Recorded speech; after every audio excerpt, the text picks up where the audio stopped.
Sharp Game here. Welcome to another episode coming at you from ChooseYourRelationships.com. And today I want to talk about 5 things that make men seem weak to women. 5 things that make men seem weak to women. And this happens sometimes on a conscious level, as far as how women see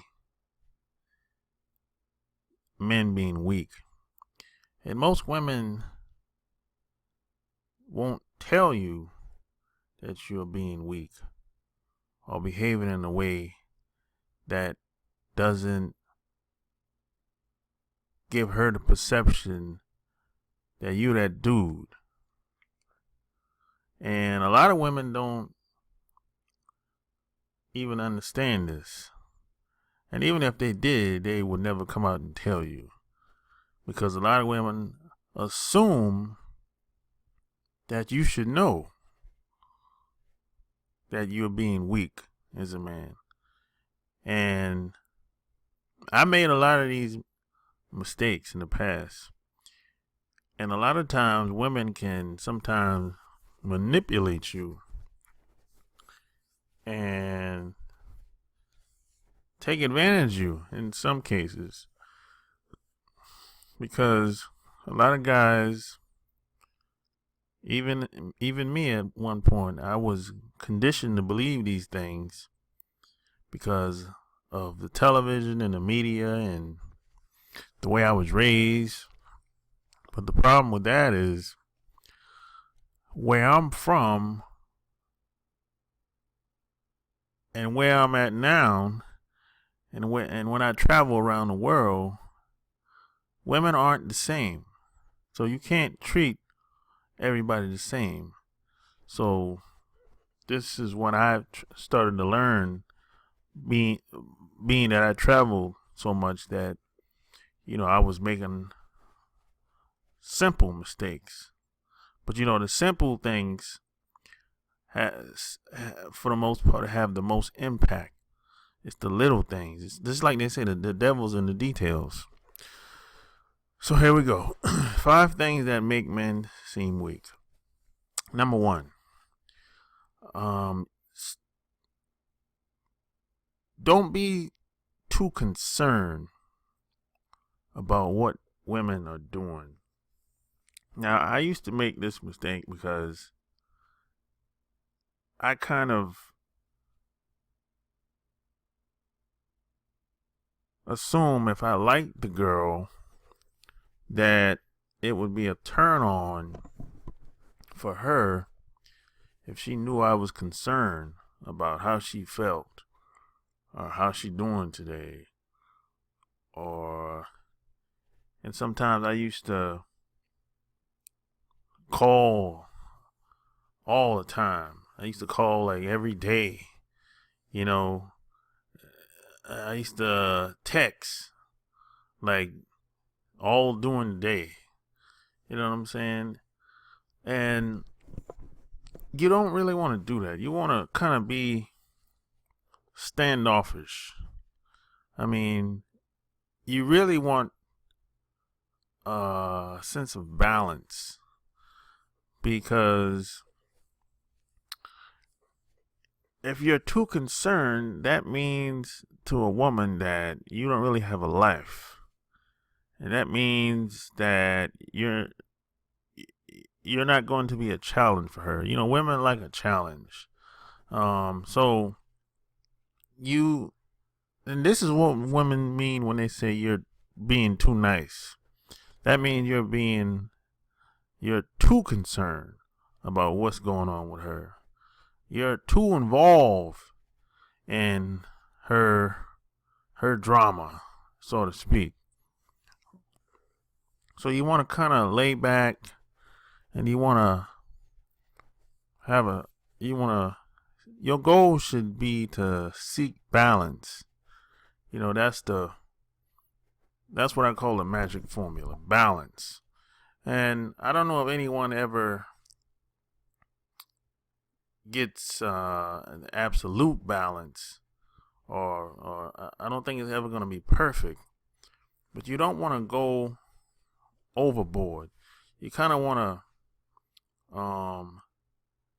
you kind of gotta sometimes you gotta lay back and have like a nonchalant type attitude towards women.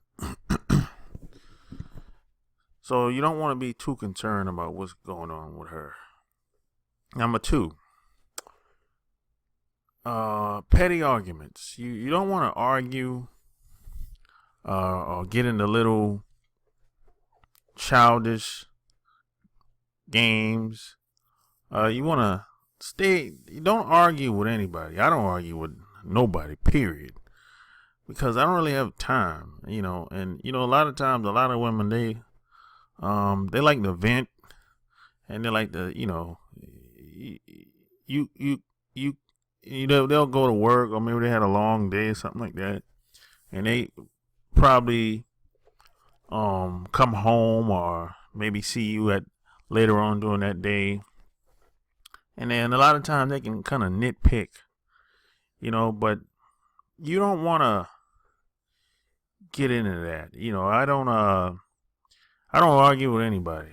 I don't argue with women. I just usually cut it off. And if it goes too far, I'll check her. I'll let her know that, look, if you're going to keep arguing, I'm going to get up and I'm going to leave. Or if she's over at my house, I'll say, hey, you can leave. Or if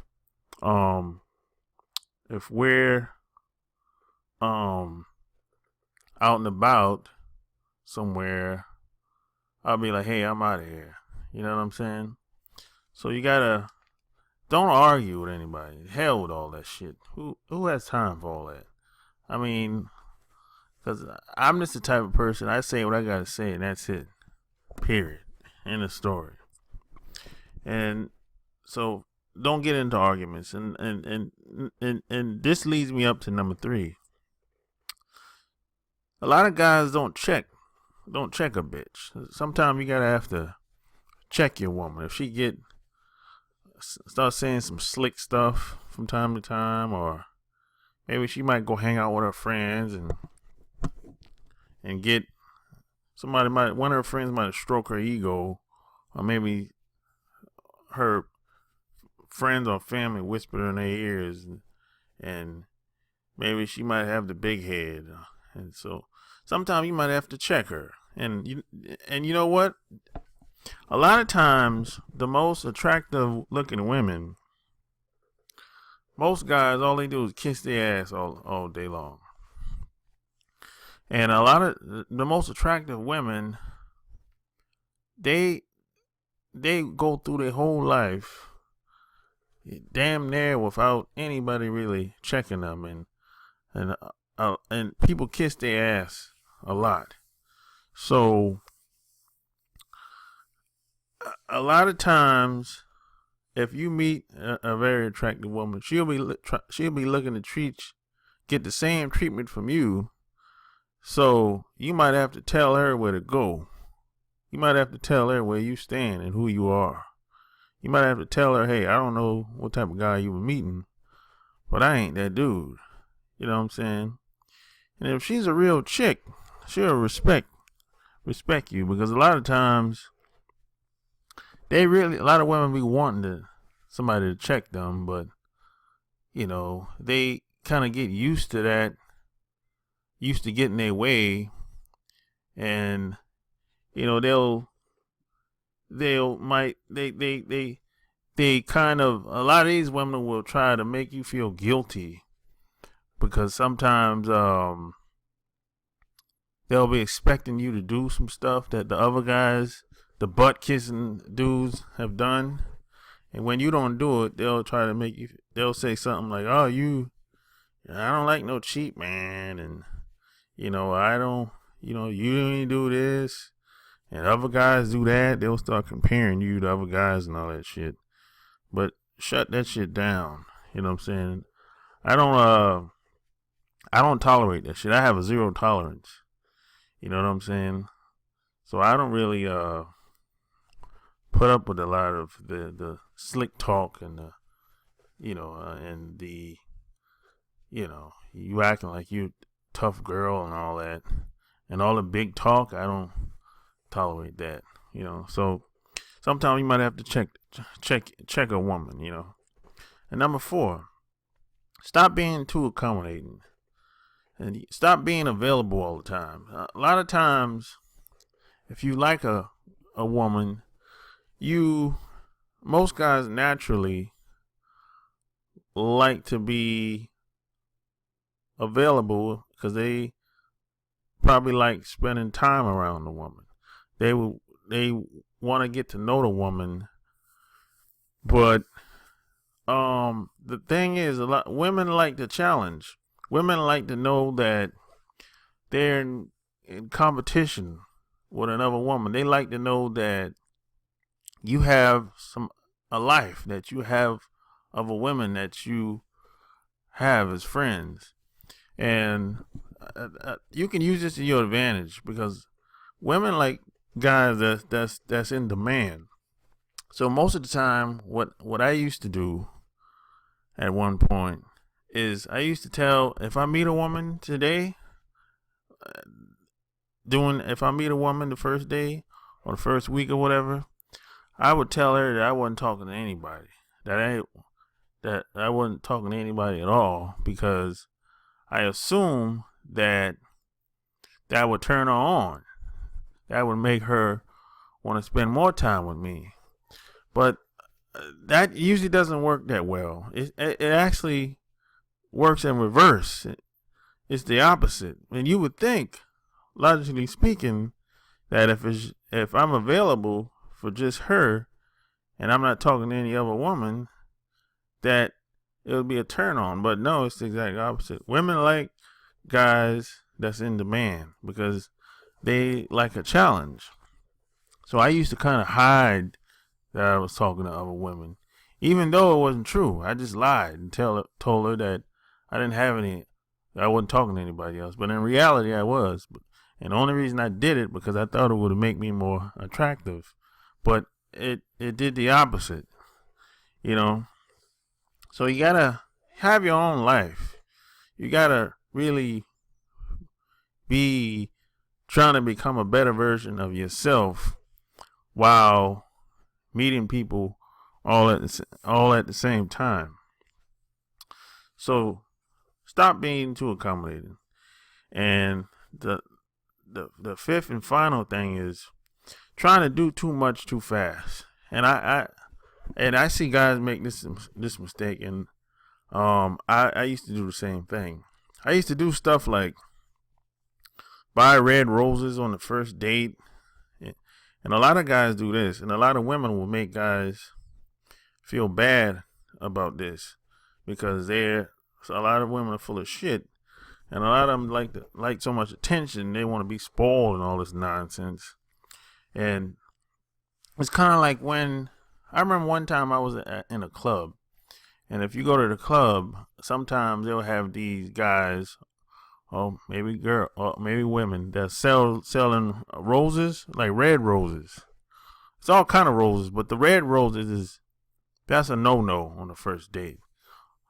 When you don't ever want to do that shit. You can give them roses, but not red roses, But what happens is they'll walk around trying to sell the roses, and if they see you talking to a woman in the club, they'll make it their business to walk up to you and ask you if you want to buy a rose for the young lady, to try to bait you into buying.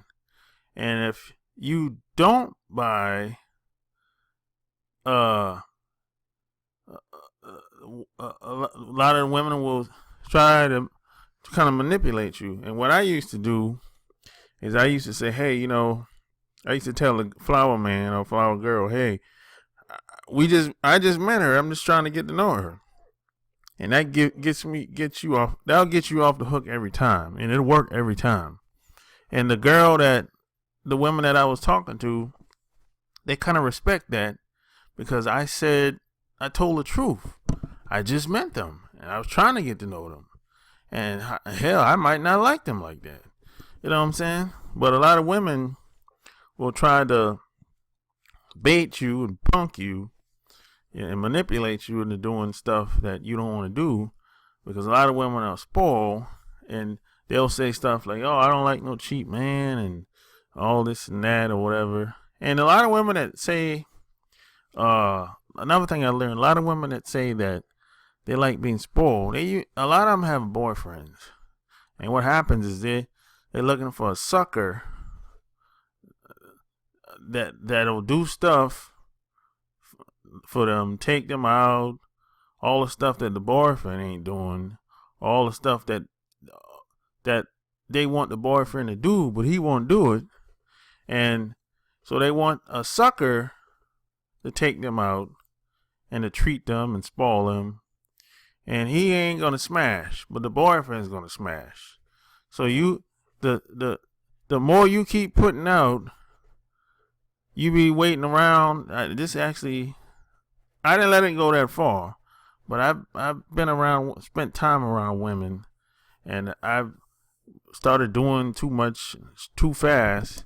And in my mind, I was thinking, if I keep doing this and spending time with her, the more time I spend with her, eventually I'll smash. But no, that wasn't the case at all. It got to a point where I was like, I just cut it off. I shut it down because I just wasn't willing to go that far. You know what I'm saying? To smash. And then I found out that she so-called went back to her ex-boyfriend, but in reality, she's with her boyfriend the whole time. They just took a little break or whatever the case may be, but they were still smashing. That was the point.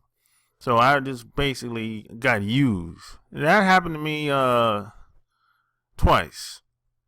So don't let these women manipulate you into believing that just because you don't do something, that you're some cheap guy, or what type of guy are you. And a lot of times, a lot of women used to try to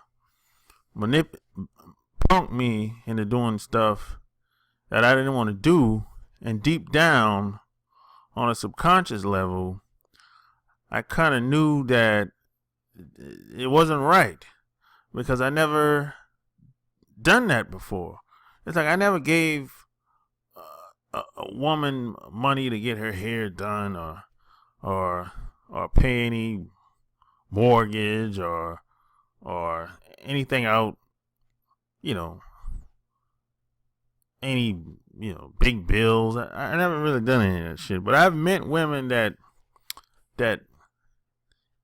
kind of indirectly wanted me to pay for stuff or do stuff, but they didn't come out directly and say it. They just told a story, or maybe said it in a kind of said things and spoke in third person. And then when I didn't do it, they eventually, a couple of days later, they cut me off. You know what I'm saying? And then you got some women where they'll let you smash, and then the next day or two, they'll call you or come to your house and be looking for you to do something, because they feel like you should be obligated to do whatever she wants because she gave you some cookies. So don't fall for that. Don't fall for a lot of this stuff. And a lot of women, if you fall for any of these stuff, women won't respect you. They'll look at you as being weak, and to a man, naturally, I mean, this is the thing to do if you like a woman, or if you trying to get to know a woman. But women will look at you as being weak, man. So let's recap. The first, number one is, don't be too concerned. Number two, don't argue. Number three, You got to check a bitch. Number 4, stop being too accommodating and always available. Number 5, stop doing too much too fast. So those are the 5 things that make men seem weak to women. And I talk about this in my book called Love Can't Wait, where I had to go deep into the game. So don't cheat yourself, treat yourself. You can get it on Amazon.com. Love Can't Wait. So if you like what you heard, subscribe to my channel. Check out my blog, chooseyourrelationships.com. Until next time, Sharp Game is out. Peace.